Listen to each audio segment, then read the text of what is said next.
waayahay ardayay casharka maanta ayaan dhiganaynaa waa isugeyntiinii hore xisaabteennii inoo soo socotay casharkiisii saddexaad ayaa aynu maanta qaadanaynaa. waxaan jeclahay haddaba nidaamkeennii hore ee isugeynta ahaa maanta inaan ka tallaabo haddii ilaahay fududeeyo. waxaanu dhigan doonaa qaab kale oo ka fudud habkii hore ee isugeynteenna aynu soo dhigan jirnay, kaasoo ahaa in la tiriyo ama lagu tiriyo ula ayaynu ku tiri jirnay waagii hore. maanta qaab labaad ayaynu dhiganaynaa haddii ilaah fududeeyo, oo aynu ku tirinayna xisaabaadka. habkaa cusub waxa weeyaan tiradeennii labada god ahayd ee xagga hore iyo tii halka god ahayd ayaynu maantana dib u dhigan doonaa. laakiin qaabka aynu ka shaqaynaynaa ma ahan qaabkii hore aynu soo dhigannay ee ulaha lagu tirinayay. maanta waxaynu dhiganaynaa habka xisaabta isugeynta marka la iskor dhigayo. markan waa marka ay dheer tahay ee xisaabtu sidaa u fiidsan tahay, laakiin maanta waxaynu dhiganaynaa habka ugu fudud ee looga shaqayn karayo xisaabta noocaaya. xisaabta isugeynta waa la iskor iyo hoos dhigaa. waxaa la sarraysiiyaa tirada hore sida caadiga ah. haddii qofku uuna ahayn qof xisaabta si fiican u garanayo oo isagoo kala sarraysiisan karaya, waxaa u habboon qofka inuu sarraysiiyo ta hore, ta dambena uu hoosaysiiyo. sidan oo kale ayaa markaa loo dhigaya. qaabkana ayaa xisaabta looga shaqaynaya. xisaabteenna waa xisaabtii hore ee aynu hore usoo dhiganay iyadoo dhaadheer aynu qoryaha ku tirsanaynin. laakiin maanta bal qaabka cusub ee loo qoraayo aan idin tuso. waxaa la samaynayaa xisaabteenna tirada hore aad qoraysaa, calaamadana koonahaad dhigaysa. intaa marka aad samayso xisaabtaadan hore waxa weeyaan waa imse god? waa 2 god.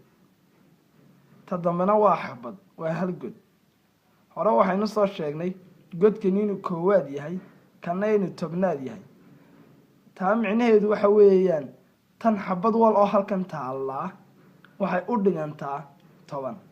tusaale ahaan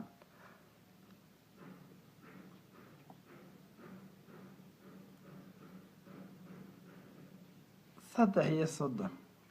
tiradaasi waxa weeyaan tan waa koowaad, tanna waa tobnaad. tani waa koowaad waxay u dhigantaa 3 ulood. tan waa tobnaad waxay u dhigantaa mid waliba 3 tobnaad oo ulood. 1 2 3 4 iyo 5 6 7 8 9 10. waay haddana 1 2 3 4 5 6 7 8 9 10. 1 2 3 4 5 6 7 8 9 10. sidaad halkaa ka arkaysaan halkan waa 10, kuwanna waa 10, halkanina waa 10. waay waa imsayntani wadartoodu waa 30 soo maahan.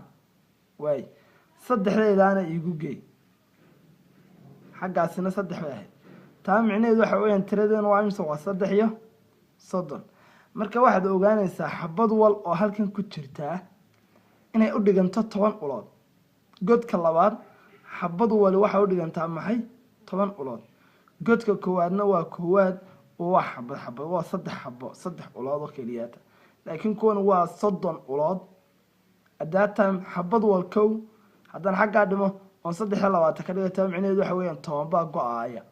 10 ayaa ka go-aaya tiradeennii naqaanay. waayahay marka habkaasi baan u dhigaynaa. godkaasi markaa waa tobnaad, kana waa koowaad.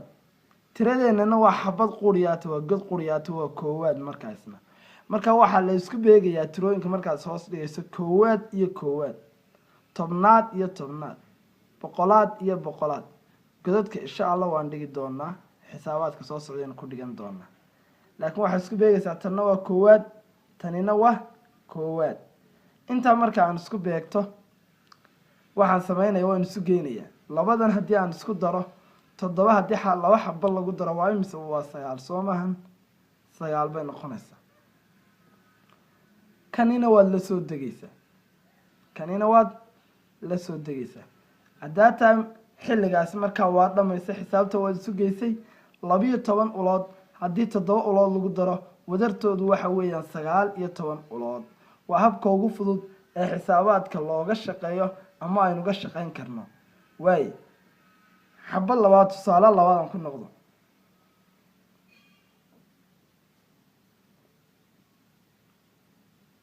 way waxa la socotaa oo ogaataa marley iyo marleyba tiradeeni dheereed ha noqoto ee qaabka u qornayd ama teena qaabkan kala sareynta ee la soo dhigay u qoranay tirooyinka aynu isu geynayno waxa badan mar walba godka sare ayaa badan tirooyinkeena ma gaadhaan 10 inooma gaadhayaan marnaba hal qaadasho yacni ma lahan xisaabteena sidaan ka wadaay waa sida labadan tira hadii aan isku daro waa imisa imaka xid tusaaleena labaad 5 hadii aan ku daro 3 waa 8